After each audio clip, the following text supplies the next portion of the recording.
Hello everybody. Welcome to whiz club.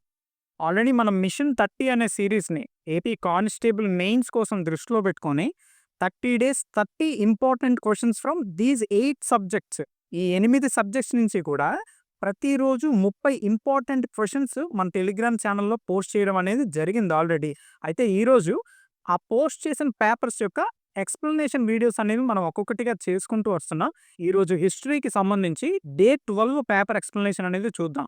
అయితే మీ అందరికీ తెలిసిన విధంగానే మనం ఎక్స్‌ప్లనేషన్ అనేది కేవలం క్వెషన్ అండ్ ఆన్సర్ చెప్పుకునేటట్టు కాకుండా, ఆ క్వెషన్‌కి సంబంధించి వేరే ఇంపార్టెంట్ యాస్పెక్ట్స్ ఏమైనా ఉంటే వాటిని కూడా కవర్ చేస్తూ మెయిన్స్ ఎగ్జామ్‌కి ఉపయోగపడే విధంగా తక్కువ సమయంలో క్వెషన్స్ ద్వారా రివిజన్ చేయడానికి, ఆ టాపిక్ మొత్తం ఒకే క్వెషన్ ద్వారా రివిజన్ చేయడానికి వీలైనంత వరకు ట్రై చేస్తున్నాను. కాబట్టి స్కిప్ చేయకుండా ప్రతి క్వెషన్‌ని ఒక రివిజన్‌లా, ఈ క్వెషన్ చూస్తున్న ప్రతిసారి ప్రతి ఆప్షన్‌ని కూడా ఒక క్వెషన్‌లా కన్సిడర్ చేయండి. ఆ ఆప్షన్‌ని కూడా మీరు ఎలా రిలేట్ చేసుకోవాలనుకుంటున్నారో ఒక్కసారి ఆ టాపిక్‌ని కూడా మీరు రివైజ్ చేసుకోవడానికి ట్రై చేస్తూ ఈ వీడియోని చూడండి. అలా చూడడం వల్ల మీకు ఆ టాపిక్ మొత్తం కూడా ఒక రివిజన్ అయ్యే ఫీలింగ్ అనేది వస్తది. ప్రతి వీడియోలో కూడా ఒక్క పేపర్ నుంచి 15 బిట్స్. ఫస్ట్ 15 బిట్స్ ఒక వీడియోలో అండ్ నెక్స్ట్ 15 బిట్స్ నెక్స్ట్ వీడియోలో అలా డివైడ్ చేస్తూ మీ ముందుకు తీసుకురావడానికి ట్రై చేస్తున్నాం. ఫస్ట్ క్వెషన్ చూసుకుంటే 4 ఇండస్ వ్యాలీ సివిలైజేషన్‌కి సంబంధించిన 4 సైట్స్ ఇచ్చాడు. అంటే 4 నగరాలనిచ్చాడు. వాటికి సంబంధించి ఆ నగరాల్ని ఎవరు ఎక్స్‌కవేట్ చేశారు? ఎవరు ఆ నగరాలకు సంబంధించిన త్రవ్వకాలను జరిపారు అని 4 ఆప్షన్స్ ఇచ్చాడు. ఈ రెండింటిని కూడా జతపరచండి అని అడిగాడు. కాబట్టి చూస్తే హరప్ప, హరప్పాకి త్రవ్వకాలు జరిపినది ఎవరు? అలానే మొహంజోదారో, రంగాపూర్ అండ్ రోపర్ వీటికి సంబంధించి ఎవరెవరు త్రవ్వకాలు జరిపారో ఒకసారి చూసుకుంటే, హరప్పాకి త్రవ్వకాలు జరిపినది దయారాం సాహ్ని. హరప్పాకి దయారాం సాహ్ని తవ్వకాలు జరిపారు. అండ్ మొహంజోదారోకి ఆర్‌డి బెనర్జీ, ఆర్‌డి బెనర్జీ తవ్వకాలు జరిపారు. అండ్ రంగాపూర్‌కి ఎంఎస్ వాట్స్ అండ్ రోపర్‌కి విడి శర్మ. హరప్పాకి దయారాం సాహ్ని అండ్ మొహంజోదారోకి ఆర్‌డి బెనర్జీ, రంగాపూర్‌కి ఎంఎస్ వాట్స్ అండ్ రోపర్‌కి విడి శర్మ.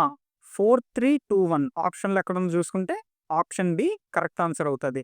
అయితే ఇంకొంచెం ఎక్స్‌ట్రా ఇన్ఫర్మేషన్ ఏదైనా ఇవ్వాలనుకుంటే వీటికి సంబంధించి హరప్పాకి ఎప్పుడు త్రవ్వకాలు జరిపారు? దయారాం సాహ్ని త్రవ్వకాలు జరిపారు. ఎప్పుడు జరిపారు? ఇయర్స్ చూసుకుంటే ఒకసారి 1920 హరప్పాకి 1920లో 1920లో దయారాం సాహ్ని త్రవ్వకాలు జరిపారు. అయితే మొహంజోదారోకి ఆర్‌డి బెనర్జీ 1922 1922లో త్రవ్వకాలు జరిపారు. అండ్ రంగాపూర్‌కి ఎంఎస్ వాట్స్, మధో స్వరూప్ వాట్స్, ఎంఎస్ అంటే మధో స్వరూప్ వాట్స్ 1931వ సంవత్సరంలో మనకి త్రవ్వకాలు జరిపారు రంగాపూర్‌కి సంబంధించి. రోపర్ నగరానికి వైడి శర్మ గారు ఎప్పుడు త్రవ్వకాలు జరిపారంటే 1953. 1953లో రోపర్ నగరానికి త్రవ్వకాలు జరిపారు. అయితే ఈ త్రవ్వకాలు జరపడం ఎవరికి నచ్చినట్టు. ఇప్పుడు వైడి శర్మ గారు ఉంటే వెళ్ళిపోయి రోపర్ దగ్గర తవ్వకాలు జరిపేసి నేను రోపర్‌ని కనుగొన్నాను అనలేదు. దీనికి ఒక సిస్టమాటిక్‌గా ఒక ఆర్గనైజేషన్ కింద, ఒక ఇన్‌స్టిట్యూషన్ కింద వీళ్ళందరూ కూడా పనిచేశారు. ఆ ఇన్‌స్టిట్యూషనే ఏందంటే archaeological survey of India. Archaeological survey of India. దీన్ని ఎప్పుడు స్థాపించారో చూద్దాం ఒకసారి. ఆర్కియలాజికల్ సర్వే ఆఫ్ ఇండియా, పురావస్తు శాఖ అంటారు కదా! ఇది ఎప్పుడు స్థాపించారు భారతదేశంలో అంటే 1861లో. ఎవరు స్థాపించారంటే Alexander Cunningham. Archaeological survey of India ఎప్పుడు స్థాపించారు? 1861లో. ఎవరు స్థాపించారంటే Alexander, Alexander Cunningham. Alexander Cunningham అనే అతను ఆర్కియలాజికల్ సర్వే ఆఫ్ ఇండియా 1861లో స్థాపించడం జరిగింది. అయితే ఈ స్థాపించిన ఈ సంస్థ కిందనే ఈ ప్రతి ఒక్కరు కూడా పనిచేస్తున్నారు. దయారాం సాహ్ని కావచ్చు, ఆర్‌డి బెనర్జీ కావచ్చు, ఎంఎస్ వాట్స్, ఇలా ఎవరైతే ఎన్నెన్ని నగరాలైతే బయటపడ్డాయో ప్రతి ఒక్క దానికి కూడా ఈ సంస్థ ఆధీనంలో పనిచేస్తున్న వారు త్రవ్వకాలు జరిపి నగరాల్ని వెలికి తీసేవారనమాట. ఓకే. ఈ 1861లో స్థాపించిన ఆర్కియలాజికల్ సర్వే ఆఫ్ ఇండియాకి ఫస్ట్ డైరెక్టర్ అలెగ్జాండర్ కన్నింగ్హామ్. అతని తరువాత మనకి వైడి శర్మ గారు కూడా దీనికి డైరెక్టర్‌గా కూడా పనిచేశారు. అయితే ఈ నగరాలు ఇప్పుడు చెప్పుకున్న ఆప్షన్స్‌లోనే 4 నగరాలు కూడా ఎక్కడ ఉన్నాయి? ఆ లొకేషన్ ఎక్కడో ఒకసారి చూద్దాం. హరప్పా ఎక్కడుందంటే మనకి పాకిస్తాన్‌లో ఉంది హరప్పా. అలాగే ప్రతి నగరం కూడా ఒక నాగరికత ఏర్పడాలంటే దానికి ముఖ్య కారణంగా ఏముంటదంటే నది. నదీ వ్యవస్థ ఎక్కడైతే ఉంటుందో, ఆ నదీ వ్యవస్థని ఆనుకొని ఒక నాగరికత అనేది ఏర్పడడం జరుగుతుంది. అలాగే ప్రతి నగరానికి కూడా ఒక ముఖ్యమైన నది ఒకటి ఉంటది మనకి. ఆ నదిని ఆనుకొని ఈ నగరం వ్యాప్తి చెందుతదనమాట. ఆ రకంగానే చూసుకుంటే హరప్ప పాకిస్తాన్‌లో ఉంది. ఆ పాకిస్తాన్‌లో ఏ నది ఒడ్డున ఉందంటే రావి నది ఒడ్డున హరప్ప ఉంది. రావి నది ఒడ్డున హరప్ప ఉంది. అలానే మొహంజోదారో ఎక్కడుందంటే పాకిస్తాన్‌లో ఉంది. ఈ పాకిస్తాన్‌లో ఏ నది ఒడ్డున ఉందంటే ఇండస్ నది. ఇండస్ నది, సింధు నది ఒడ్డునుంది. అండ్ రంగాపూర్, రంగాపూర్ ఎక్కడుందంటే గుజరాత్‌లో ఉంది. గుజరాత్‌లో ఏ నది ఒడ్డునుందంటే బాదర్ నది. Bother river. బాదర్ నది ఒడ్డున రంగాపూర్ అనేది ఉంది. అండ్ రోపర్ ఎక్కడుందంటే పంజాబ్‌లో ఉంది. రోపర్ మనకి పంజాబ్‌లో ఏ నది ఒడ్డునుందంటే సట్లెజ్ రివర్ నది ఒడ్డున ఉంది. సట్లెజ్ నది ఒడ్డున ఉంది. హరప్ప మనకి రావి నది ఒడ్డునుంది. మొహంజోదారో ఇండస్ నది ఒడ్డునుంది. అంటే సింధు నది. అండ్ రంగాపూర్ బాదర్ నది ఒడ్డునుంది. రోపర్ సట్లెజ్ నది ఒడ్డున ఉండడం జరిగింది. ఇది ముఖ్యంగా మనకి ఆప్షన్స్ వరకు చూసుకొనే మనం వెళ్దాం. ఇండస్ వ్యాలీ సివిలైజేషన్ మొత్తం కవర్ చేయాలంటే మనకి టైం సరిపోదు కాబట్టి, ఇచ్చిన ఆప్షన్స్‌ని ఎలాబరేట్ చేసుకుంటూ చెప్పుకుంటూ వెళ్దాం. ఇక్కడ మీకు క్లియర్‌గా నేనేం చెప్పాను? ఐవీసీ సైట్ ఆ నగరం ఏంటి? ఆ సైట్ ఎక్కడ ఉంది? లొకేషన్ ఏంటి? అది ఏ నది ఒడ్డున ఉంది? ఈ 3 కూడా ముఖ్యమైనవి. వీటితో పాటుగా ఆ ప్రాంతానికి తవ్వకాలు ఎప్పుడు జరిపారు? ఎవరు జరిపారు? మీరు ఈ క్వెషన్‌లో ఇన్ని కవర్ చేశారన్నమాట. ఈ 4 నగరాలకు సంబంధించి ఎవరు తవ్వకాలు జరిపారు? ఏ సంవత్సరంలో తవ్వకాలు జరిపారు? ఈ నగరం ఎక్కడ ఉంది? ఏ నది ఒడ్డున ఉంది? ఈ ఒక్క క్వెషన్‌లో మీరు ఇన్ని నేర్చుకున్నారు. వీటినే మీరు జస్ట్ రివైజ్ చేసుకునేడానికి ట్రై చేయండి. ఇప్పుడు వీటితోనే కాకుండా మిగిలిన నగరాలు లోతాల్ కావచ్చు, బన్వాలి కావచ్చు, వీటన్నిటిని కూడా రివైజ్ చేసుకోవడానికి ఒకసారి ట్రై చేస్తే నీకు పర్ఫెక్ట్ రివిజన్ అనేది ఇక్కడే అవుతది. దీని ద్వారా నీకు రిటెన్షన్ పవర్ అనేది పెరుగుతది. స్కిప్ చేయకుండా ప్రతి క్వెషన్‌ని కూడా ఇదే విధంగా చూసుకొని వెళ్ళడానికి ట్రై చేయండి. సెకండ్ క్వెషన్ చూసుకుంటే ఆర్యులు ఏ ప్రాంతం నుంచొచ్చారో నలుగురు వ్యక్తుల పేర్లిచ్చారు. ఈ నలుగురు వ్యక్తులు కూడా వారి యొక్క అభిప్రాయాలు ఏ ప్రాంతం నుంచి వచ్చుంటారో వాళ్ళ అభిప్రాయాలు తెలుపుంటారు కదా! వాటితో జతపరచండి అని అడిగారు. ఇక్కడ చూసుకుంటే మ్యాక్స్ ముల్లర్ ఆర్యులు సెంట్రల్ ఏషియా నుంచి వచ్చారు అని అభిప్రాయపడ్డారు. బాలగంగాధర్ తిలక్ ఆర్యులు ఆర్కిటిక్ ప్రాంతం నుంచి వచ్చారు భారతదేశానికి అని చెప్పారు. ఏసీ దాస్ సప్త సింధు ప్రాంతం నుంచి ఆర్యులు భారతదేశానికి వచ్చారన్నారు.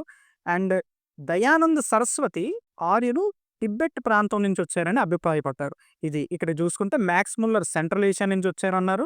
బాలగంగాధర్ తిలక్ ఆర్కిటిక్ ప్రాంతం నుంచి వచ్చారన్నారు. అండ్ అవినాష్ చంద్రదాస్ ఏసీ దాస్ ఆర్యులు సప్త సింధు ప్రాంతం నుంచి వచ్చారని చెప్పారు. అండ్ దయానంద్ సరస్వతి ఆర్యులు టిబెట్ ప్రాంతానికి చెందినవారు అక్కడి నుంచి భారతదేశానికి వచ్చారని చెప్పారు. అంటే 4132 ఆప్షన్ సి కరెక్ట్ ఆన్సర్ అవుతారు. ఇంకా చూసుకుంటే ఈ మ్యాక్స్ ముల్లర్ ఈ పేరుని మనం బాగా వింటాం అనమాట. మ్యాక్స్ ముల్లర్ సింధు నాగరికతకి సంబంధించి ఒక పుస్తకం రాశారు. ఫేమస్ బుక్ ఒకటుంటదనమాట. ఆ బుక్ పేరేంటో ఎవరికైనా తెలిస్తే కామెంట్ చేయండి. మ్యాక్స్ ముల్లరు ఋగ్వేదంని జర్మన్‌లోకి ట్రాన్స్‌లేట్ చేశారనమాట. జర్మన్‌లోకి. మ్యాక్స్ ముల్లర్ ఒక ఫేమస్ ఫిలాలజిస్ట్. ఫిలాలజిస్ట్ అంటే మనకి ఇంగ్లీష్ కార్డ్ చేసుకుంటే ఫిలాలజిస్ట్. PHILOLOGIST philologist.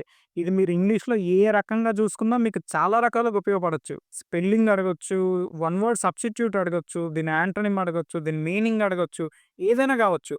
ఫిలాలజిస్ట్ అంటే అర్థం తెలుసుకోండి ఫస్టు. ఫిలాలజిస్ట్ అంటే who studies languages and literatures. ఇప్పుడు లాంగ్వేజెస్ గురించి, లిటరేచర్ గురించి అంటే సాహిత్యం గురించి మరియు భాషల గురించి అధ్యయనం చేసేవారిని ఫిలాలజిస్ట్ అంటారు. అయితే లాంగ్వేజెస్ అనగానే లాంగ్వేజెస్‌ని అధ్యయనం చేసిన వాళ్ళని లింగ్విస్ట్ అని కూడా అంటారు. లింగ్విస్ట్. లింగ్విస్ట్.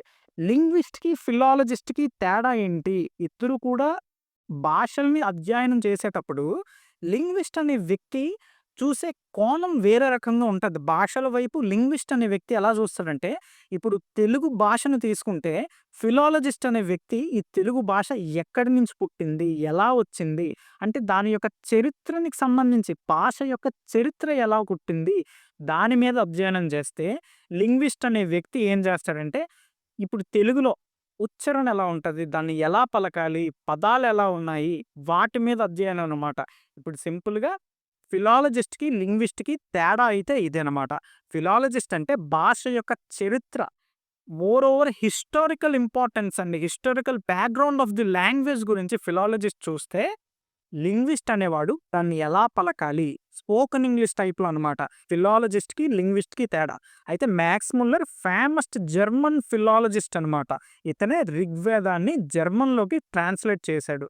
అండ్ బాల గంగాధర్ తిలక్ గారి గురించి మనం చెప్పుకోవాల్సిన అవసరమే లేదు. హోమ్ రూల్ లీగ్‌ని స్థాపించారు. ఆ హోమ్ రూల్ లీగ్ ఎప్పుడు స్థాపించారో నాకు డేట్ చెప్పండి. నేను డేట్ ఎందుకు అడుగుతున్నానో, మంత్ అండ్ డేట్‌తో సహా డేట్ చెప్పండి నాకు. బాల గంగాధర్ తిలక్ గారు home rule league, famous home rule లీగ్‌ని స్థాపించారు. అయితే home rule league month, date, year ఈ మూడిటిని కూడా కామెంట్ చేయండి. And Avinash Chandradas famous historian. And Dayananda Saraswati గారి గురించి చూసుకుంటే, దయానంద సరస్వతి 1875లో ఫేమస్ అసోసియేషన్ ఆర్య సమాజ్, ఆర్య సమాజ్ అందరికీ తెలుసు. ఆర్య సమాజ్‌ని స్థాపించారు బొంబాయిలో. 1875 ఆర్య సమాజ్‌ని స్థాపించారు. ఎవరంటే దయానంద సరస్వతి. థర్డ్ క్వెషన్ చూసుకుంటే, గౌతమ బుద్ధుడికి సంబంధించి 4 జతలిచ్చారు. ఈ 4 పెయిర్స్‌లో కూడా ఏ పెయిర్ ఇన్‌కరెక్ట్ అని అడిగారు. క్వెషన్ మీకు సింపుల్‌గానే ఉంటది. కాపోతే మనకి క్వెషన్ సరిగ్గా చదవకపోతే ఆప్షన్ తప్పు పెట్టడానికి చాలా అవకాశాలుంటాయి. ఇప్పుడు క్వెషన్ చదివేటప్పుడు చదువుతారు. ఐడెంటిఫై ది ఇన్‌కరెక్ట్ పెయిర్ దగ్గర కరెక్ట్ పెయిర్ అనే దాన్ని ఫ్లూక్‌లో ఎళ్ళిందనుకోండి మీకు ఈ పదం అనేది ఇన్‌కరెక్ట్, కరెక్ట్ అనుకోని మీరు తొందరపాటు ఎప్పుడు ఉండకూడదు. ఒక క్వెషన్‌ని ఒక క్లియర్‌గా చదవడానికి ట్రై చేయండి. క్లియర్‌గా దాన్ని ప్రాసెస్ చేసుకోండి మైండ్‌లో. తక్కువ సమయంలోనైనా క్షుణ్ణంగా క్వెషన్‌ని నీకు తెలిసిన బిట్ అయినా తప్పు పెట్టి ఇంటికొచ్చి కీ చూసుకొని బాధపడొద్దు. కాబట్టి క్వెషన్ ఇచ్చేటప్పుడే క్వెషన్‌ని క్లియర్‌గా ఒకసారి చదవాలనమాట. ఇక్కడ ఇదంతా నీకు తెలిసిందే. అన్నీ కూడా చెప్పేస్తారు. కాకపోతే అభ్యర్థి ఎలా ఉంటాడంటే కొంతమంది కింద చూడగానే ఈ ఫస్ట్‌ది కూడా చూడడు. కొంతమంది ఇలా తిన్నగా వెళ్ళి ఫస్ట్ సెర్మన్ అంటే తొలి బోధ ఎక్కడ చేశాడు? సారనాథ్ అనగానే కరెక్ట్ పేరు ఇదే. ఇదే ఆన్సరు అనేసి మూడొక ఆప్షన్ పెట్టేసి వచ్చేస్తాడు. కాపోతే అది కాదు. ఇక్కడ మనకి ఇన్‌కరెక్ట్ పేరు అడిగారు. సరి అయిన జత కానిది ఏదని అడిగారు కాబట్టి, గౌతమ బుద్ధుడి యొక్క జననం ఎక్కడ జరిగిందంటే కపిలవస్తు కరెక్టా? కాదు. గౌతమ బుద్ధుడి యొక్క జననం అనేది మనకి లుంబిని, నేపాల్, లుంబినిలో పుట్టాడు గౌతమ బుద్ధుడు. కింద కూడా చూసుకోండి ఒకసారి. ఎన్‌లైటన్‌మెంట్ అంటే జ్ఞానోదయం ఎక్కడయింది గౌతమ బుద్ధుడికి? బోధ్ గయాలో అయింది. ఇది కరెక్ట్. మొదటి బోధ ఇప్పుడు జ్ఞానోదయం అయ్యాక మొదటి బోధన ఎక్కడ అందించారంటే సారనాథ్‌లో మొదటి బోధనే అందించారు. అండ్ డెత్ మరణం ఎక్కడ అంటే కుషీనగర్. కుషీనగర్‌లో మరణం అనేది సంభవించింది. ఇవి గౌతమ బుద్ధుడి యొక్క లైఫ్ ఈవెంట్స్‌కి సంబంధించి సరియైన జత కానిది ఏది అంటే, ఒకటి బర్త్. జననం ఎక్కడంటే కపిలవస్తు అని అన్నారు కదా! కపిలవస్తు కాదు లుంబిని. లుంబిని. ఈ లుంబిని ఎక్కడుందంటే నేపాల్‌లో ఉంది లుంబిని. గౌతమ బుద్ధుడికి సంబంధించి లైఫ్ ఈవెంట్స్ ప్రతి దాంట్లో కూడా ఇప్పుడు ఇచ్చిన ప్రతి దానికి కూడా ఒక సింబల్‌ని ఇవ్వడం జరిగింది. ఆ సింబల్స్ కూడా ఒకసారి చూసుకుందాం. జననానికి సంబంధించి లోటస్. లోటస్ ఒక సింబల్‌గా ఉంటుంది. అండ్ ఎన్‌లైటన్‌మెంట్ జ్ఞానోదయానికి సంబంధించి బోధి వృక్షం, బోధి ట్రీ. ఈ బోధి వృక్షం అనేది ఒక సింబల్‌గా ఉంటుంది. అలానే మొదటి బోధ ఫస్ట్ సెర్మన్‌కి సంబంధించి వీల్ ధర్మచక్రం. వీల్ అనేది సింబల్‌గా ఉంటుంది. అలానే డెత్ మరణానికి సంబంధించి స్తూప, స్తూపం, స్తూపం ఒక సింబల్‌గా ఉంటుంది. జననానికేమో లోటస్‌తో సూచిస్తారు. ఎన్‌లైటన్‌మెంట్ జ్ఞానోదయాన్ని బోధి వృక్షంతో సూచిస్తారు. అలానే తొలి బోధని మనకి ధర్మచక్రం లేదా చక్రంతో సూచించడం జరుగుతుంది. అలానే మరణాన్ని మనకి స్తూపంతో సూచిస్తారు. వీటిని కూడా గుర్తుపెట్టుకోండి. అయితే గౌతమ బుద్ధుడి యొక్క మరణానికి కారణం మహాపరినిర్వణకి కారణం ఏంటంటే, కుండ అనే ఒక బ్లాక్ స్మిత్ గౌతమ బుద్ధుడిని భోజనానికి ఆహ్వానిస్తాడనమాట.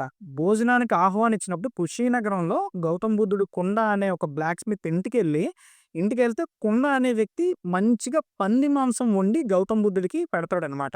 అది తిని ఇండైజెషన్ ప్రాబ్లమ్ వల్ల ఏదో ఒక ఇన్ఫెక్షన్ వల్లనో గౌతమ బుద్ధుడు మరణించాడని చాలా పుస్తకాలు మనకు చెప్తాయన్నమాట. ఈ థర్డ్ క్వెషన్‌కి ఆన్సర్ అయితే ఆప్షన్ 1 బర్త్ అనేది మన కపిలవస్తులో కాదు లుంబినిలో జరిగింది. క్లియర్. నెక్స్ట్ క్వెషన్ చూసుకుంటే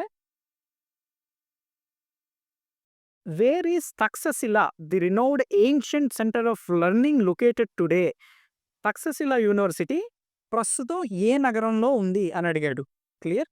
అయితే 4 ఆప్షన్స్. బీహార్‌లో ఉందా? ఉత్తరప్రదేశ్‌లో ఉందా? రావల్పిండి పాకిస్తాన్‌లో ఉందా? కాఠ్మండు నేపాల్‌లో ఉందా? 4 ఆప్షన్స్‌లో కరెక్ట్ ఆప్షన్ ఏంటంటే తక్షశిల ప్రెజెంట్ రావల్పిండి పాకిస్తాన్‌లో తక్షశిల అనేది ఉండడం జరిగింది. అప్పుడు పాకిస్తాన్ కూడా మన ఇండియాలో భాగం కాబట్టి అప్పుడు భారతదేశంలో ఉంది తక్షశిల యూనివర్సిటీ. ప్రస్తుతం ఎక్కడ ఉందంటే రావల్పిండి పాకిస్తాన్‌లో తక్షశిల యూనివర్సిటీ అనేది ఉండడం జరిగింది. తక్షశిలలో ఫేమస్ టీచర్స్ చూసుకుంటే గ్రామర్ చెప్పడానికి పాణిని ఉండేవారనమాట. పాణిని మీరందరూ వినే ఉంటారు పాణిని. అలానే ఫిజిషియన్ జీవక అనే ఫిజిషియన్ ఉండేవాడు. ఇంకా చూసుకుంటే ఎకానమిస్ట్, ఫేమస్ ఎకానమిస్ట్ మనకి అర్థశాస్త్రం కౌటిల్యుడు, చాణక్యుడు ఉండేవారనమాట. వీళ్ళందరూ కూడా తక్షశిల యూనివర్సిటీలో ఫేమస్ ఫ్యాకల్టీ వీళ్ళు. పాణిని ఏం రాశాడంటే అష్టాధ్యాయి అనే గ్రంథం రాశారు కదా పాణిని. గ్రామేరియన్ అనమాట పాణిని. అష్టాధ్యాయి అనే గ్రంథాన్ని ఎవరు రాశారంటే పాణిని రాశాడు. చాణక్యుడు ఏ గ్రంథాన్ని రాశారంటే అర్థశాస్త్రం రాశాడు. ఫేమస్ బుక్ అది. ఇలాగే వీళ్ళందరూ కూడా తక్షశిలలో ఫ్యాకల్టీ అనమాట. అలానే నలంద యూనివర్సిటీ తక్షశిల ఎలానో నలంద యూనివర్సిటీ కూడా అంతే ఫేమస్. నలంద యూనివర్సిటీ ఎక్కడుందని చూసుకుంటే మనం ఆల్రెడీ ప్రీవియస్ వీడియోస్‌లో చెప్పుకున్నాం. నలంద ఎక్కడ ఉందంటే రాజ్‌గిర్ బీహార్‌లో ఉంది. నలంద యూనివర్సిటీ ఎక్కడుందంటే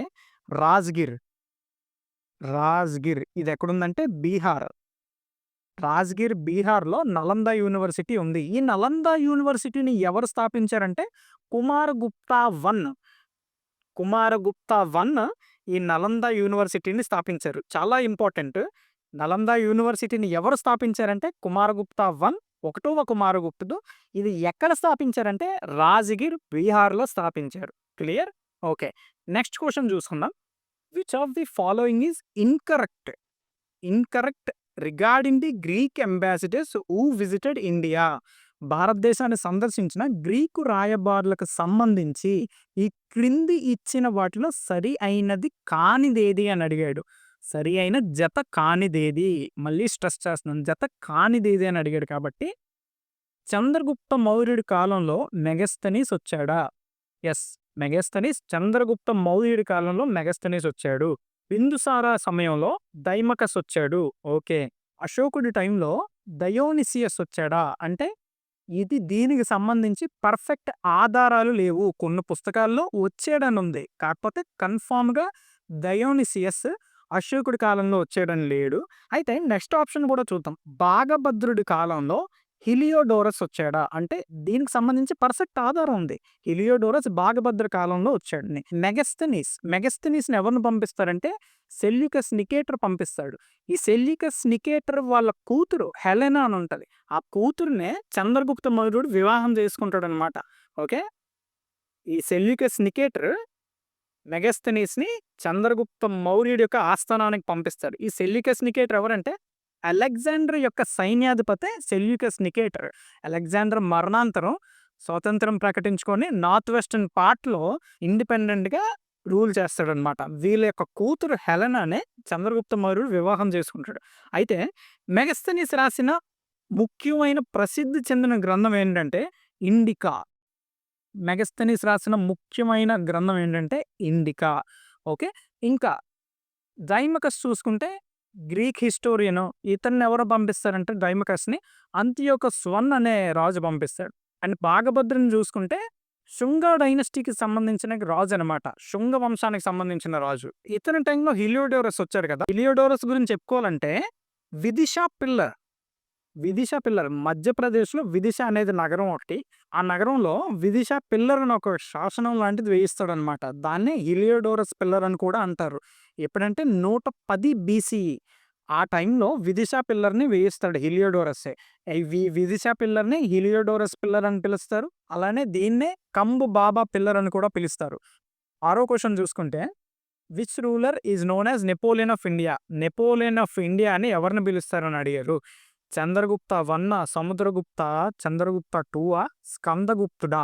ఈ 4 ఆప్షన్స్‌లో నెపోలియన్ ఆఫ్ ఇండియా అని ఎవరిని పిలుస్తారంటే సముద్రగుప్తుడిని నెపోలియన్ ఆఫ్ ఇండియా అని పిలుస్తారు. అయితే ఎవరు ఈ టైటిల్‌ని ఇచ్చారంటే విఏ స్మిత్. విఏ స్మిత్ అనే వ్యక్తి సముద్రగుప్తుడికి నెపోలియన్ ఆఫ్ ఇండియా అనే టైటిల్‌ని ఇచ్చాడు. ఎందుకు ఇచ్చాడంటే విస్తారమైన అగ్రెసివ్ మిలిటరీ అచీవ్‌మెంట్స్‌ని చూసుకొని అంటే సామ్రాజ్యాల్ని ఆక్రమించిన నెపోలియన్ లాగే ఎలా అయితే నెపోలియన్ సామ్రాజ్యాలను ఆక్రమించాడో అలానే సముద్రగుప్తుడు కూడా ఆక్రమించడాన్ని చూసి VA Smith Napoleon of India అని టైటిల్ ఇచ్చాడనమాట. సముద్రగుప్తుడి యొక్క మిలిటరీ అచీవ్‌మెంట్స్ అన్నీ కూడా ప్రయాగ ప్రశస్తి, అలహాబాద్ పిల్లర్ హరిసేనుడు వేయించాడు. ఈ ప్రయాగ ప్రశస్తిలో మొత్తం అంతా కూడా రికార్డ్ చేసి రాశారనమాట. ఈ ఇన్స్క్రిప్షన్‌లో అలహాబాద్ పిల్లర్ అంటారు. ఈ అలహాబాద్ పిల్లర్‌నే ప్రయాగ ప్రశస్తి అంటారు. ఈ ప్రయాగ ప్రశస్తిని ఎవరు వేయించారంటే హరిసేనుడు వేయిస్తారు. ఈ సముద్రగుప్తుడికి సంబంధించిన ప్రతి మిలిటరీ అచీవ్‌మెంట్స్ కూడా మీకు ప్రయాగ ప్రశస్తిలో కనిపిస్తుంటాయి. అలాగే వీళ్ళ యొక్క టైటిల్సే మిగిలిన వారి యొక్క టైటిల్స్ కూడా చాలా ఇంపార్టెంట్. వీరి యొక్క టైటిల్స్ కూడా ఒకసారి చూస్తే చంద్రగుప్త వన్‌ని మనం ఏమని పిలుస్తారంటే మహారాజాది రాజా అని పిలుస్తారు. సముద్రగుప్తుని నెపోలియన్ ఆఫ్ ఇండియా అని పిలుస్తారు. అండ్ చంద్రగుప్త 2ని రెండవ చంద్రగుప్తుని ఏమని పిలుస్తారంటే విక్రమాదిత్య అని పిలుస్తారు. స్కందగుప్తుని ఏమని పిలుస్తారంటే క్రమాదిత్య అని పిలుస్తారు. ఈ ముగ్గురు రాజుల యొక్క టైటిల్స్ కూడా మనం చూసాం. ఒకటవ చంద్రగుప్తుని మహారాజాదిరాజా అని పిలుస్తారు.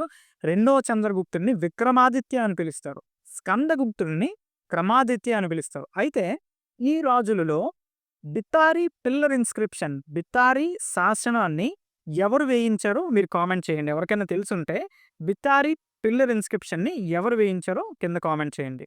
7వ క్వశ్చన్ చూసుకుంటే which Pallava ruler is known for his contribution to architecture, particularly the construction of shore temple at Mahabalipuram. మహాబలిపురంలో ఉండే షోర్ టెంపుల్ని ఏ పల్లవ రూలర్ నిర్మించాడు అని అడిగాడు. Clearly 4 options: Mahendravarman 1, Narasimhavarman 1, Rajendra 1, Parameshwaravarman. 4 ఆప్షన్స్లో మహాబలిపురంలో షోర్ టెంపుల్ని ఎవరు నిర్మించారు అని అడిగితే దీనికి కరెక్ట్ ఆన్సర్ ఏమవుతుందంటే నరసింహవర్మన్ 1. 1వ నరసింహవర్మన్ కాలంలో షోర్ టెంపుల్ అనేది మహాబలిపురంలో నిర్మించడం జరిగింది. ఇక్కడ మీరు ఆప్షన్స్ చూసుకున్న పరమేశ్వరవర్మన్ వాజ్ లాటర్ పల్లవ కింగ్ అనమాట. But sure temple was build much more earlier. Rajendra 1, 1వ రాజేంద్రుడు పల్లవ రాజు కాదు, చోళుల రాజు అనమాట. ఇలా కొన్ని ఆప్షన్స్ని ఎలిమినేట్ చేయొచ్చు. దీని ప్రకారం చూసుకుంటే 1 and 2లో మీకు 50-50 ఛాన్సెస్లో కరెక్ట్ అవ్వడానికి, మీకు ఆన్సర్ తెలియకపోయినా కరెక్ట్ పెట్టడానికి ఎక్కువ పాసిబిలిటీస్ ఉంటాయి. కాబట్టి దీనికి ఆన్సర్ ఏంటంటే షోర్ టెంపుల్ని ఎవరు నిర్మించారంటే నరసింహవర్మన్ 1. ప్రీవియస్ వీడియోస్లో ఆల్రెడీ చెప్పాను. Mahabalipuram group of monuments at మహాబలిపురంకి యునెస్కో వరల్డ్ హెరిటేజ్ సైట్ కింద గుర్తించిందనమాట. ఎప్పుడు గుర్తించిందంటే 1984లో 1984లో యునెస్కో వరల్డ్ హెరిటేజ్ సైట్గా గుర్తించింది. అయితే ఇదే 1984లో కోనార్క్ సన్ టెంపుల్ అంటే ఒడిషాలో ఉండే కోనార్క్ సన్ టెంపుల్ను కూడా యునెస్కో వరల్డ్ హెరిటేజ్ సైట్గా ప్రకటించింది. భారతదేశానికి సంబంధించి మొట్టమొదటిసారి ఎప్పుడు ప్రకటించిందంటే 1983లో. దీనికి సంబంధించి కంప్లీట్ ఇన్ఫర్మేషన్ మీకు ప్రీవియస్ వీడియోస్లో ఆల్రెడీ చెప్పాను. వెరీ ఇన్ఫర్మేటివ్ వీడియోస్ మనం చేస్తున్నాం. క్వశ్చన్ అండ్ ఆన్సర్, క్వశ్చన్ ఇది ఆన్సర్ అని చెప్పుకెళ్ళిపోతుంటే అది ఎవడైనా చెప్తారు. కాకపోతే మనం కొంచెం ఎలాబరేట్ చేస్తూ చెప్పుకుంటూ వెళ్తున్నాం కాబట్టి ప్రీవియస్ వీడియోలో ఆల్రెడీ దీని గురించి డిస్కస్ చేసాం.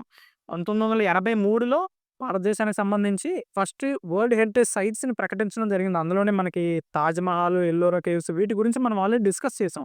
అయితే చివరిగా ప్రకటించిన యునెస్కో వరల్డ్ హెరిటేజ్ సైట్ భారతదేశానికి సంబంధించి ఏముందంటే మొయిడమ్స్ ఉంటాయి. మొయిడమ్స్ అనేవి ఎక్కడున్నాయంటే ఇవి అస్సాంలో ఉన్నాయి. అహోమ్ డైనస్టీకి సంబంధించినవి ఈ మొయిడమ్స్. వీటి గురించి కూడా మనం ఆల్రెడీ డిస్కస్ చేసాం. అయితే ప్రస్తుతానికి షోర్ టెంపుల్ అట్ మహాబలిపురం ఇది ఎవరు నిర్మించారంటే నరసింహవర్మన్ 1. ఈ నరసింహవర్మన్కే మమ్మల అని పేరు ఉందన్నమాట. మమ్మల. ఈ మమ్మల అనే పేరు నరసింహవర్మన్కు ఉండబట్టే మహాబలిపురాన్ని మమ్మల్లపురం అని కూడా పిలుస్తారు. 8th క్వశ్చన్ చూసుకుంటే who was the first Sultan of Delhi to establish the concept of standing army in Delhi sultanate. Delhi sultanate కాలంలో మొట్టమొదటి స్టాండింగ్ ఆర్మీని ఏ ఢిల్లీ సుల్తాన్ ప్రవేశపెట్టాడు? 4 ఆప్షన్స్ ఇచ్చాడు. 4 ఆప్షన్స్ కూడా చూసుకుంటే మొదటి ఆప్షన్ మొహమ్మద్ బిన్ తుగ్లక్, అల్లావుద్దీన్ ఖిల్జీ, ఇల్టుట్మిష్ అండ్ కుతుబుద్దీన్ ఐబక్. 4 సుల్తానుల్లో స్టాండింగ్ ఆర్మీని మొట్టమొదటిసారిగా ఢిల్లీ సుల్తాన్ టైంలో ఎవరు ప్రవేశపెట్టారంటే అల్లావుద్దీన్ ఖిల్జీ. ఢిల్లీ సుల్తనేట్ గురించి మిడీవల్ హిస్టరీని ఎక్కువ మంది నెగ్లెక్ట్ చేస్తుంటారు. అయితే ఢిల్లీ సుల్తనేట్ మీద కొంచెం క్లియర్‌గా మీరు 1 ఆర్ 2 టైమ్స్ చదివినా మీకు క్వెషన్ ఫ్రేమింగ్ అనేది చాలా సింపుల్‌గా వస్తది మిడీవల్ హిస్టరీ నుంచి.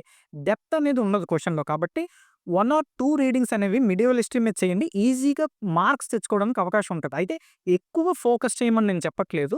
1 ఆర్ 2 రీడింగ్స్ ఇవ్వండి. మెయిన్ టాపిక్స్ ఏవైతే ఉన్నాయో వాటిని 1 ఆర్ 2 టైమ్స్ చదివితే మీకు క్వెషన్ అనేది ఈజీగా గ్రాస్ప్ చేయడానికి అవకాశం ఉంటది. ఆప్షన్స్ చూసుకుంటే మొహమ్మద్ బిన్ తుగ్లక్ వీళ్ళ నాన్న గియాసుద్దీన్ తుగ్లకే తుగ్లక్ డైనస్టీని, తుగ్లక్ వంశాన్ని ఎవరు స్థాపించారంటే మొహమ్మద్ బిన్ తుగ్లక్ గాళ్ళ నాన్న గియాసుద్దీన్ తుగ్లక్, తుగ్లక్ డైనస్టీని స్టార్ట్ చేస్తాడు. అలానే నెక్స్ట్ అల్లావుద్దీన్ ఖిల్జీ, ఖిల్జీ డైనస్టీని ఎవరు స్థాపించారంటే జలాలుద్దీన్ ఖిల్జీ, జలాలుద్దీన్ ఖిల్జీ, ఖిల్జీ డైనస్టీని స్థాపిస్తారు. అయితే ఇల్టుట్మిష్ ఏ వంశానికి సంబంధించిన వాడంటే బానిస వంశానికి సంబంధించిన వాడు. Slave dynasty. స్లేవ్ డైనస్టీని ఎవరు స్థాపించారంటే కుత్బుద్దీన్ ఐబక్. కుత్బుద్దీన్ ఐబక్‌కి అల్లుడవుతాడు ఇల్టుట్మిష్ అన్నమాట. ఇల్టుట్మిష్, కుత్బుద్దీన్ ఐబక్ ఇద్దరు కూడా స్లేవ్ డైనస్టీకి సంబంధించిన వారు. స్లేవ్ డైనస్టీనే మమ్లుక్ డైనస్టీ అని పిలుస్తారు, ఇల్బరీ డైనస్టీ అని పిలుస్తారు, గులాం డైనస్టీ అని పిలుస్తారు. ఇలా వివిధ రకాలైన పేర్లతో పిలుస్తారు. కుత్బుద్దీన్ ఐబక్ మొహమ్మద్ గోరి 1206లో చనిపోయిన తర్వాత గోరీ మరణాంతరం కుత్బుద్దీన్ ఐబక్ స్లేవ్ డైనస్టీని స్థాపించేస్తాడు. ఇది ఢిల్లీ సల్తనేట్‌లో మొదటి వంశం. 1206 సంవత్సరంలోనే మమ్లూక్ డైనస్టీ, అది slave dynasty Qutbuddin Aibak స్థాపిస్తాడు gory మరణాంతరం. Iltutmish Qutbuddin Aibak యొక్క అల్లుడవుతాడు. అండ్ ఇల్టుట్మిష్ గురించి ఇంకా చూసుకుంటే ఇల్టుట్మిష్ ఆళ్ళ కూతురు రజియా సుల్తాన్. అందరూ ఎక్కువగా వినుంటారు. రజియా సుల్తానా. ఈ రజియా సుల్తానాలే ఢిల్లీ సల్తనేట్ హిస్టరీలో ఫస్ట్ వుమెన్ రూలర్ అనమాట. ఢిల్లీ సల్తనట్ హిస్టరీలో ఫస్ట్ వుమెన్ రూలర్ ఎవరంటే రజియా సుల్తానా. ఇల్టుట్మిష్ ఆళ్ళ కూతురే రజియా సుల్తానా అనమాట. క్లియర్? అండ్ ఇల్టుట్మిష్ కూడా చాలా పనులు చేశాడు. ఏంటంటే కుతుబ్ మినార్, కుతుబ్ మినార్ ఎవరు కట్టించారంటే ఇల్టుట్మిషే కట్టించారు కుతుబ్ మినార్. కుత్బుద్దీన్ ఐబక్ అండ్ ఇల్టుట్మిష్ గురించి చెప్పుకునేటప్పుడు కుతుబ్ మినార్ గురించి కూడా మాట్లాడుకోవాలి. కుతుబ్ మినార్‌ని ఎవరు కట్టించారంటే ఫౌండేషన్ కుత్బుద్దీన్ ఐబక్. కుత్బుద్దీన్ ఐబక్ మన కుతుబ్ మినార్ యొక్క నిర్మాణాన్ని ప్రారంభిస్తాడు 1199లో. కుత్బుద్దీన్ ఐబక్ ప్రారంభిస్తాడు. అయితే దీనికి ఇంకొక 3 ఫ్లోర్‌లు ఎవరు ఇస్తారంటే ఇల్టుట్మిష్ కుత్బుద్దీన్ ఐబక్ స్టార్ట్ చేసిన కుతుబ్ మినార్‌కి ఇంకొక 3 ఫ్లోర్‌లు ఏపిస్తారు పైన. అలాగే ఫిరోజ్ షా తుగ్లక్ లైట్నింగ్ స్ట్రైక్ వల్ల, ఒక మెరుపు దాడి వల్ల కుతుబ్ మినార్ కొంచెం పాడైతే దానికి రెస్టోరేషన్ చేపిస్తాడనమాట. ఎవరంటే ఫిరోజ్ షా తుగ్లక్. దీనికి ఎంట్రన్స్‌ని ఎవరు కట్టిస్తారంటే షేర్ షా షూరి. షేర్ షా షూరి దీనికి ఎంట్రన్స్‌ని కట్టిస్తారనమాట. ఈ కుతుబ్ మినార్ ఎక్కడుందంటే ఢిల్లీలో మనకుంటదనమాట. కుతుబ్ కాంప్లెక్స్. కుతుబ్ కాంప్లెక్స్ అని ఢిల్లీలో మనకి ఉంటది. ఈ కుతుబ్ కాంప్లెక్స్‌లోనే మెహ్రౌలి ఐరన్ పిల్లర్ ఇన్‌స్క్రిప్షన్ ఏదైతే ఉందో ఈ కుతుబ్ కాంప్లెక్స్‌లోనే ఉంటది మీకు. కుతుబ్ మినార్ ఎక్కడుందంటే కుతుబ్ కాంప్లెక్స్ మెహ్రౌలి ఢిల్లీలో ఉంది. దీనికి ఫౌండేషన్ ఎవరేశారంటే కుత్బుద్దీన్ ఐబక్. దీనికి 3 ఫ్లోర్‌లు, పైన 3 ఫ్లోర్‌లు ఇంకెవరు ఇచ్చారంటే ఇల్టుట్మిష్.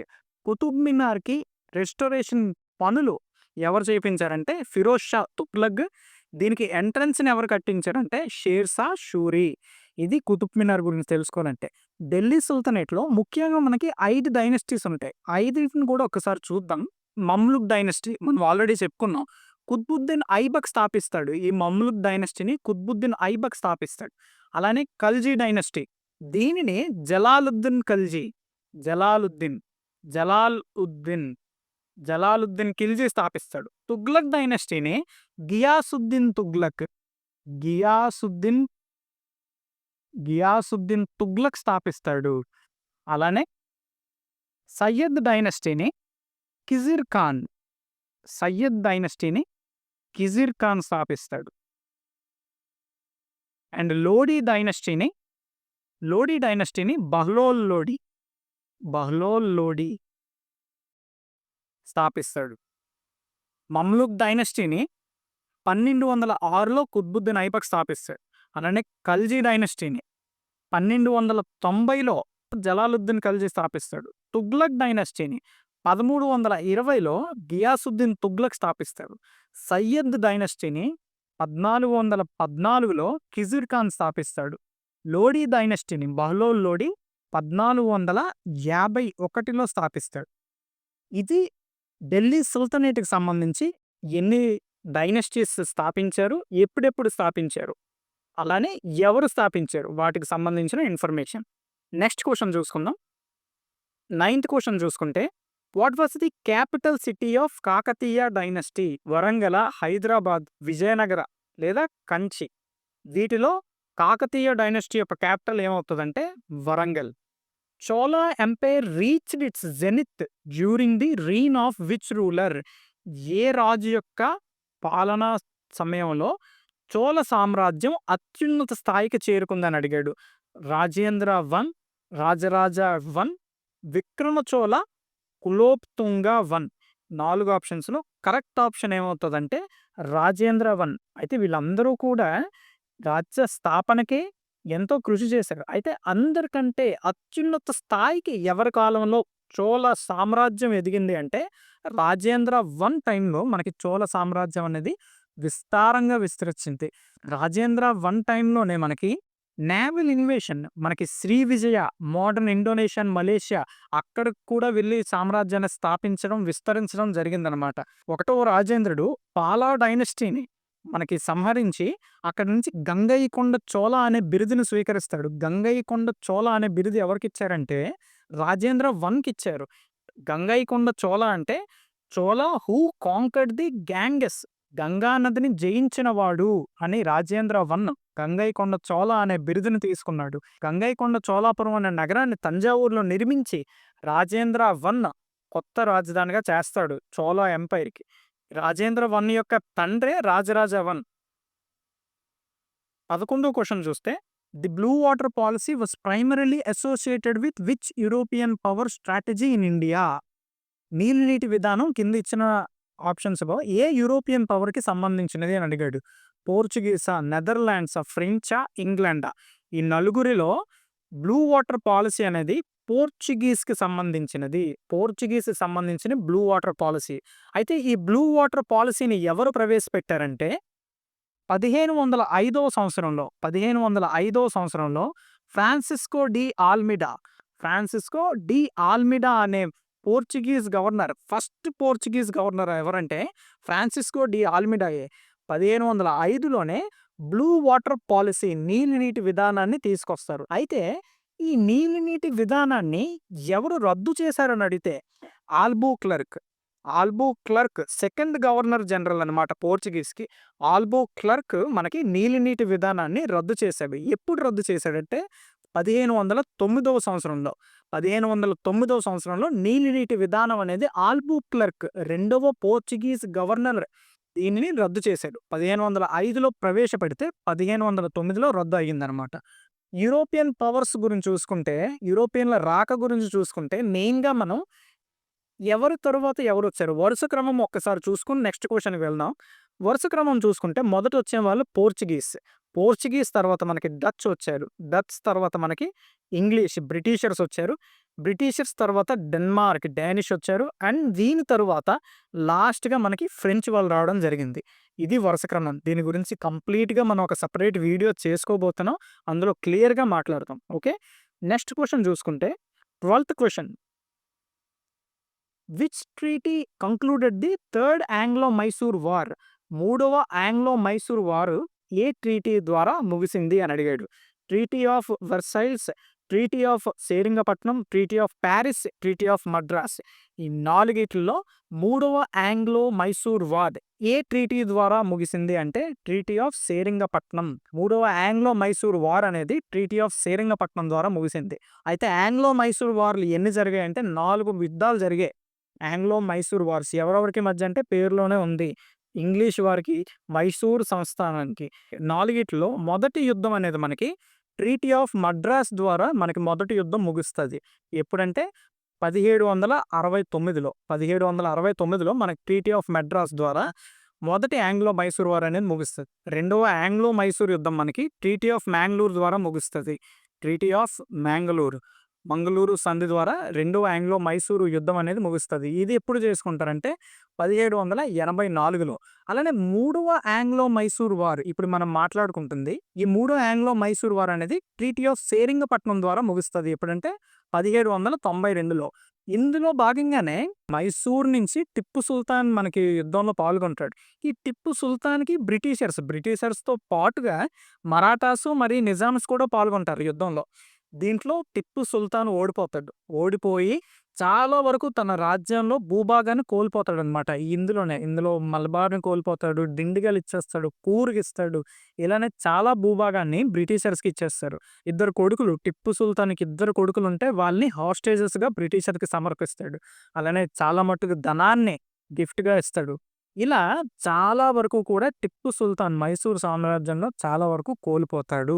దీని తర్వాత జరిగిన 4వ ఆంగ్లో మైసూర్ యుద్ధంలో టిప్పు సుల్తాన్ కూడా మరణించడం జరుగుతది. ఇది ఆంగ్లో మైసూర్ వార్స్‌కి సంబంధించిన ఇన్ఫర్మేషన్. నెక్స్ట్ క్వెషన్ చూసుకుందాం. 13వ క్వెషన్ చూసుకుంటే which of the following was a feature of Ryotwari system? Ryotwari system introduced by Thomas Munro in early 19th century. క్వెషన్‌లో మీరు ఒకటి గమనించాలి. రైత్వారీ సిస్టమ్‌ని ఎవరు ప్రవేశపెట్టారు అంటే థామస్ మున్రో. అయితే క్వెషన్ ఏంటంటే ఈ కింద ఇచ్చిన ఫీచర్స్‌లో, ఈ కింద ఇచ్చిన లక్షణాల్లో ఏది రైత్వారీ సిస్టానికి సంబంధించినది అని అడిగాడు. 1 land revenue was fixed and collected by intermediaries. భూమి ఆదాయం స్థిరంగా ఉంది, మధ్యవర్తుల ద్వారా సేకరించబడిందా? రెండో ఆప్షన్ చూసుకుంటే the revenue was assessed directly on the individual farmer. డైరెక్ట్‌గా రైతు పైనే పన్ను అనేది విధించడం జరుగుతుందా? అండ్ మూడోది చూసుకుంటే revenue was collected in kind not in cash. ఆదాయం వస్తువు రూపంలో సేకరించబడింది, నగదు రూపంలో కాదు అని అన్నాడు. అండ్ నాలుగో ఆప్షన్ చూసుకుంటే the zamindar played a key role in revenue collection. ఆదాయ సేకరణలో జమీందార్ కీలక పాత్ర పోషించారు. ఈ 4 ఆప్షన్స్‌లో కూడా కరెక్ట్ ఆప్షన్ మనకి ఏంటవుతదంటే రయత్వారికి సంబంధించి కింద ఇచ్చిన లక్షణాల్లో సరైన లక్షణం ఏందంటే the revenue was assessed directly on the individual farmer. Ryot అంటే వ్యవసాయం చేసేవాడు రైతనమాట. ఈ రైతువారి సిస్టమ్‌లో రెవెన్యూ అనేది, పన్ను అనేది డైరెక్ట్‌గా రైతు మీద విధించేవారు. రైతే సమర్పించాల్సి ఉంటది. ఇందులో మధ్యవర్తులు అనేవారు ఎవరు కూడా లేరనమాట. దీనికి ఆన్సర్ ఏమవుతదంటే ఆప్షన్ 2 కరెక్ట్ ఆన్సర్ అవుతది. అలానే మనకి land revenue system of Britishers గురించి చూసుకుంటే రైతువారీ సిస్టమ్‌తో పాటు జమీందారీ సిస్టమ్ ఉంది మనకి. అలానే మహల్వారీ సిస్టమ్ ఉంది. అలానే రైతువారీ సిస్టమ్ కూడా. జమీందారీ సిస్టమ్‌ని ఎవరు ప్రవేశపెట్టారంటే కార్న్వాలిస్ ప్రవేశపెట్టాడు 1793 టైంలో. మహల్వారీ సిస్టమ్‌ని 1822 టైంలో ప్రవేశపెట్టారు. ఎవరంటే హార్ట్ మెకెంజీ ప్రవేశపెట్టాడు. అలానే రైత్వారీ సిస్టమ్ ఉంది. రైత్వారీ సిస్టమ్ 1820స్‌లో ప్రవేశపెట్టారు. దీన్ని ఎవరు ప్రవేశపెట్టారంటే థామస్ మున్రో ప్రవేశపెట్టారు. ఆల్రెడీ ఇక్కడ మనం చూసుకున్నాం. థామస్ మున్రో ప్రవేశపెట్టారు. మొట్టమొదటిగా రైత్వారీ సిస్టమ్‌ని ప్రవేశపెట్టి ఏ ప్రాంతంలో దీన్ని ఇంప్లిమెంట్ చేశారంటే మద్రాసు మరియు బాంబే ప్రెసిడెన్సీస్. వీటిలో మొట్టమొదటిసారిగా రైత్వారీ సిస్టమ్‌ని ఇంప్లిమెంట్ చేశారనమాట. ఈ రెవెన్యూ సిస్టమ్స్ అనేవి చాలా ఇంపార్టెంట్ అనమాట. జమీందారీలు మధ్యవర్తిగా వ్యవహరించేవారు కాబట్టి జమీందారీ వ్యవస్థ అన్నారు. మహల్వారీ సిస్టమ్‌లో ఒక విలేజ్ ఏదైతే ఉంటదో దాన్ని మహల్స్ అని పిలిచేవారనమాట. దాన్ని విలేజ్‌కి సంబంధించి ఒక విలేజ్ హెడ్‌మెన్ ఎవరైతే ఉంటారో లంబర్దార్ అని పిలుస్తారు. ఆ లంబర్దార్‌కి ఈ పన్ను సేకరించవలసిన బాధ్యతలు అప్పగించి దీనికి మహల్దారీ సిస్టమ్ అని. దీన్ని చాలా ఎలాబొరేటెడ్‌గా మనం చదువుకోవాలి. చాలా ఇంపార్టెంట్ టాపిక్ కూడా. దీన్ని ఒకసారి మళ్ళీ రివైజ్ చేసుకోవడానికి ట్రై చేయండి ఒకసారి మళ్ళీ కూడా ఈ టాపిక్ మొత్తాన్ని.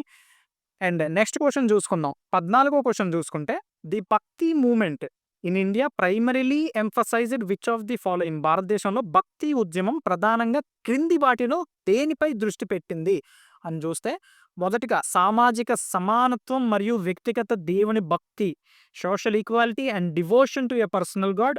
రెండవ ఆప్షన్ చూస్తే casteless society and rejection of rituals. మూడో ఆప్షన్ చూస్తే రేషనాలిటీ అండ్ సైంటిఫిక్ అప్రోచ్, తార్కిక మరియు సాంప్రదాయిక దృక్పథం.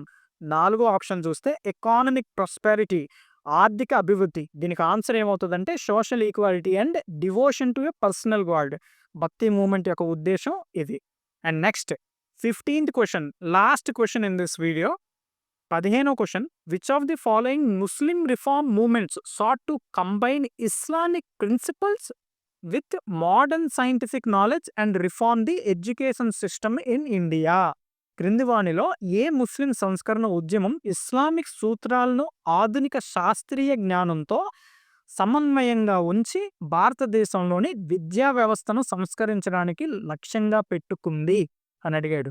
4 movements Wahabi movement, Aligarh movement, Deoband movement, young ముస్లిం మూవ్‌మెంట్. ఈ 4 కూడా దీనికి కరెక్ట్ ఆన్సర్ ఏమవుతదంటే అలీగర్ మూవ్‌మెంట్. సర్ సయ్యద్ అహ్మద్ ఖాన్ గారు స్థాపించిన అలీగర్ మూవ్‌మెంట్ ద్వారా modern scientific knowledge with Islamic ప్రిన్సిపల్స్‌ని కూడా ప్రవేశపెట్టాలని కోరుకున్నారు.